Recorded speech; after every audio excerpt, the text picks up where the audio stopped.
আন্তর্জাতিক রাজনীতির দাবার বোর্ডে ভুল চালের মাশুল কতটা ভয়ঙ্কর হতে পারে তার এক জীবন্ত এবং রুদ্ধশ্বাস উদাহরণ হয়ে উঠেছে বর্তমান বাংলাদেশ।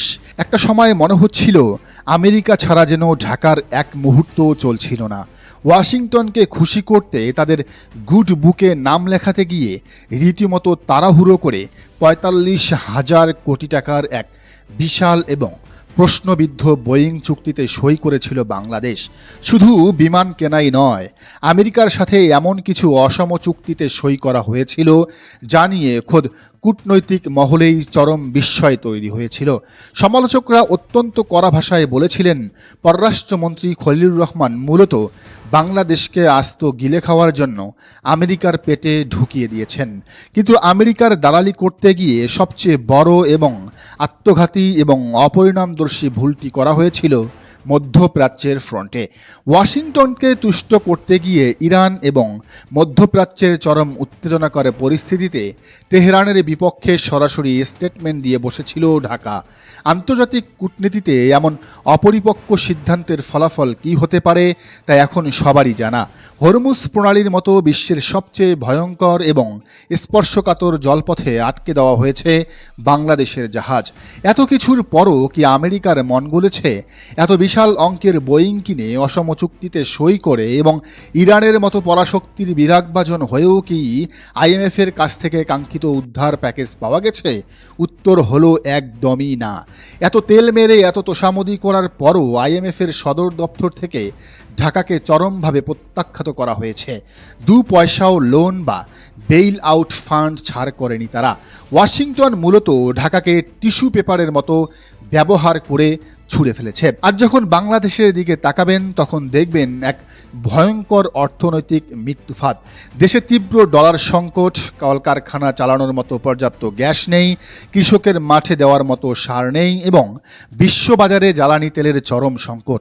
এই চতুর্মুখী এবং সর্বগ্রাসী সংকটের মধ্যে সরকার রীতিমতো খাদের কিনারায় এসে দাঁড়িয়েছে।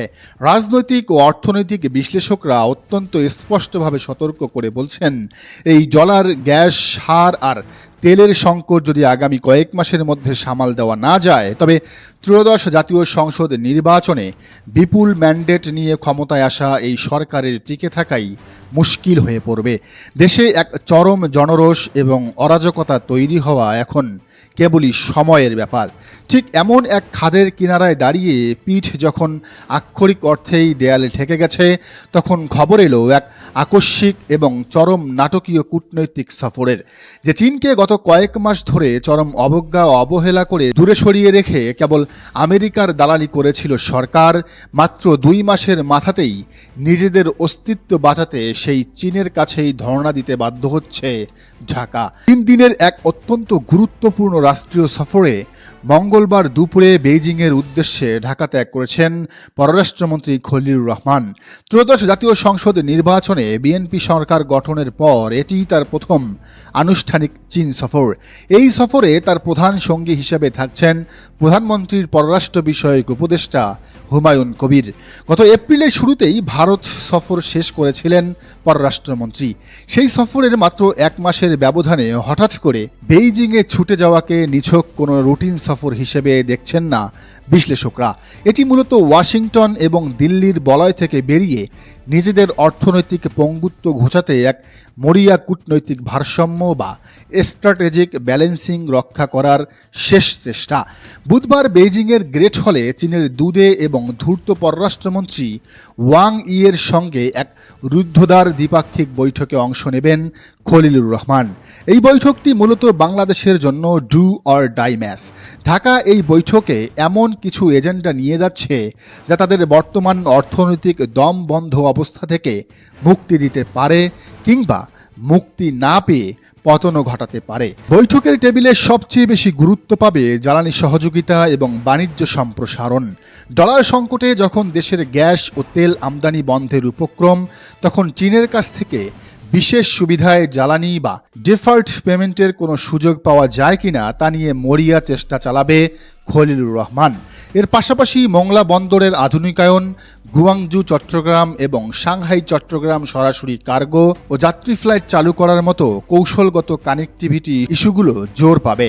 এমনকি চরম ডলার সংকটের এই সময়ে রপ্তানি আয় বাড়াতে চীনে সরাসরি কাঁঠাল রপ্তানির মতো কৃষিপণ্য বাণিজ্যের বিষয়গুলোকেও টেবিলে তোলা হবে। চীনের যেসব শ্রমঘন শিল্প বা ইন্ডাস্ট্রি এখন অন্যত্র সরিয়ে নেওয়ার প্রক্রিয়া চলছে, সেগুলোকে বাংলাদেশে স্থানান্তরের জন্য বিশেষ অর্থনৈতিক অঞ্চলের প্রস্তাবও দেওয়া হবে। আর বরাবরের মতোই রোহিঙ্গা সংকটের এক টেকসই সমাধানের জন্য বেইজিংয়ের সরাসরি চাপ প্রয়োগের বিষয়টিও উত্থাপন করবেন খলিলুর রহমান। শুধু অর্থনৈতিক অস্তিত্ব রক্ষাই নয়, আন্তর্জাতিক কূটনীতিতে নিজেদের অবস্থান শক্ত করতে জাতিসংঘ সাধারণ পরিষদের 81তম অধিবেশনের সভাপতি পদে বাংলাদেশের প্রার্থিতার পক্ষে চীনের ভেটো ক্ষমতা সম্পন্ন সমর্থনও জোরালোভাবে চাওয়া হবে এই বৈঠকে। কিন্তু চীন কি এত সহজে সব মেনে নিবে? যে দেশকে 2 মাস ধরে অবজ্ঞা করা হয়েছে, তারা কি বিনা স্বার্থে উদ্ধারকর্তা সাজবে? আন্তর্জাতিক রাজনীতিতে ফ্রি লাঞ্চ বলে কিছু নেই। চীন অত্যন্ত ঠান্ডা মাথায় এবং সুকৌশলে তাদের ঘুঁটি সাজিয়েছে। ওয়াং ই খুব ভালো করেই জানেন ঢাকা এখন চরম বিপদে আছে এবং তাদের বার্গেনিং পাওয়ার বা দর কষাকষি করার ক্ষমতা এখন শূন্যের কোঠায়। তাই এই সুযোগে চীনের অন্যতম বড় উন্নয়ন অংশীদার হিসেবে তারা তাদের নিজেদের স্বার্থগুলো কড়ায় গণ্ডায় আদায় করে নেবে। বেইজিং এই বৈঠকে সবচেয়ে বেশি চাপ দেবে তিস্তা মহাপরিকল্পনা বাস্তবায়নের উপর। ভারতের আপত্তির কারণে যে তিস্তা প্রজেক্ট দীর্ঘদিন ধরে ঝুলে আছে, চীন এখন সেটি তাদের হাতে তুলে দেওয়ার জন্য ঢাকাকে এক প্রকার বাধ্য করতে পারে।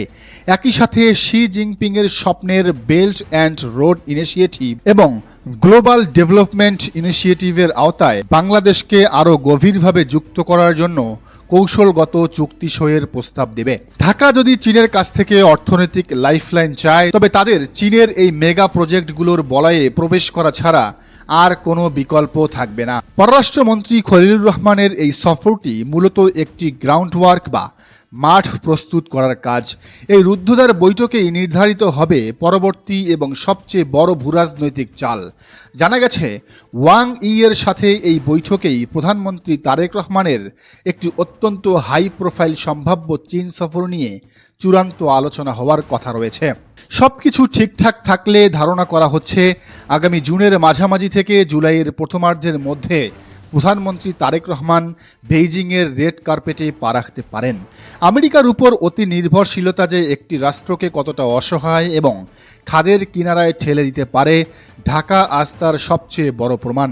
অস্তিত্বের এই চরম সংকটে বেইজিংয়ের ড্রাগন কি ঢাকাকে উদ্ধার করবে, নাকি নতুন কোনো ভূরাজনৈতিক ঋণ ফাঁদে আটকে ফেলবে? তিস্তার পানি, বোয়িংয়ের ঋণ আর হরমুজের আটকে পড়া জাহাজের এই ভয়ঙ্কর ত্রিভুজে আটকে পড়া বাংলাদেশের আগামী দিনগুলো যে এক চরম শ্বাসরুদ্ধকর পলিটিক্যাল থ্রিলারের জন্ম দিতে যাচ্ছে তা এখন দিবালোকের মতোই স্পষ্ট।